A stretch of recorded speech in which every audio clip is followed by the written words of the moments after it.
స్వామి శరణమయ్యప్ప. VKR voice. ఇదే నిజం. కాంగ్రెస్ ప్రభుత్వానికి నాదొక విన్నపం. ఎందుకంటే నిరుద్యోగులు మళ్ళీ రోడ్డున ధర్నాలకు దిగిర్రు, ధర్నాలు చేస్తూ ఉన్నారు. రైతులది కూడా ఒక సమస్య మిగిలిపోయి ఉన్నది.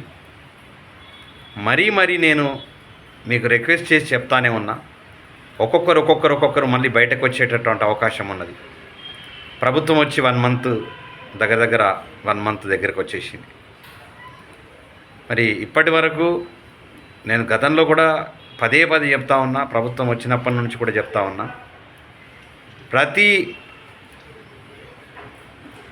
నిరుద్యోగుల నుండి ఒక కమిటీని, విద్యార్థుల నుండి ఒక కమిటీని, కళాకారుల నుంచి ఒక కమిటీని, రైతుల నుంచి ఒక కమిటీని, డిఫరెంట్గా అన్ని రంగాల ప్రజలకు మీ ప్రభుత్వం సేవ చేయడానికి, వాళ్ళకు సమస్యల్ని తీర్చడానికి వచ్చిందనుకొని అందరూ కూడా సంతోషం వ్యక్తం చేస్తూ ఉన్నారు.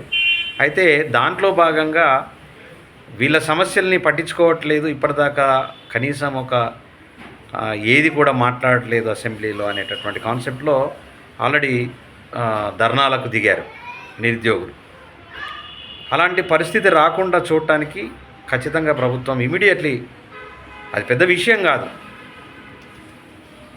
ఒక్కొక్క కమిటీని ఒక్కొక్క మినిస్టర్కో ఎమ్మెల్యేకో మీరు బాధ్యత అప్పచెప్తే వాళ్ళు పిలుచుకొని ఆ 20 మందితో మాట్లాడి ఏం చేస్తే బాగుంటుంది, ఎట్లా చేస్తే బాగుంటుంది అనేది ఆ పత్రాన్ని మీకు ముఖ్యమంత్రి గారికి అందజేయడం, లేదా వాళ్ళతో ముఖ్యమంత్రి గారు కూడా కూర్చొని మాట్లాడి దాన్ని చేస్తే చాలా అద్భుతంగా, మహాద్భుతంగా ఉంటుంది.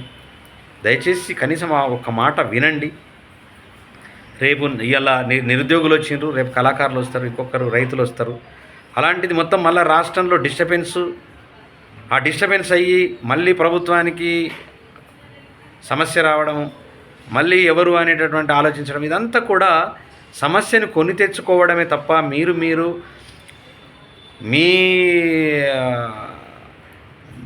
మీరే సదురుకోవడానికి ఉపయోగపడతా ఉన్నారు తప్ప ప్రజల సమస్యలు ఏమున్నాయి, ఎట్లా చేస్తే బాగుంటుంది, ఊరికే ప్రజలు వచ్చేసి మీకు ఒక శ్వేతపత్రం ఇవ్వగానే ఇమీడియట్లీ దాన్ని తీసుకుపోయి పక్కకు పడేయడం అనేది కాదు. అక్కడ కమిటీలను ఏర్పాటు చేయండి. కమిటీలను ఏర్పాటు చేసి ఇమీడియట్లీ యాక్షన్లకు వండి పోతే ఓ నెల కాదు, 2 నెలలు కాదు, 3 నెలలు అయినా ఆ సమస్య పరిష్కారం అవుతుంది, తృప్తి ఉంటుంది. ఒక కమిటీ ఏర్పాటు చేశారు, ఆ కమిటీ ఉన్నది, ఆ కమిటీ చూసుకుంటుంది, ఇదంతా ఉంటుంది. కనీసము అది లేకుండా మీరు వదిలేస్తూ ఉంటే ఇక మళ్ళీ పోరాటము, యుద్ధము ఇదంతా జరుగుతూ ఉన్నది. అది మంచిది కాదు. కాంగ్రెస్ పార్టీకి, మొన్ననే వచ్చినటువంటి కాంగ్రెస్ పార్టీకి మంచిది కాదు.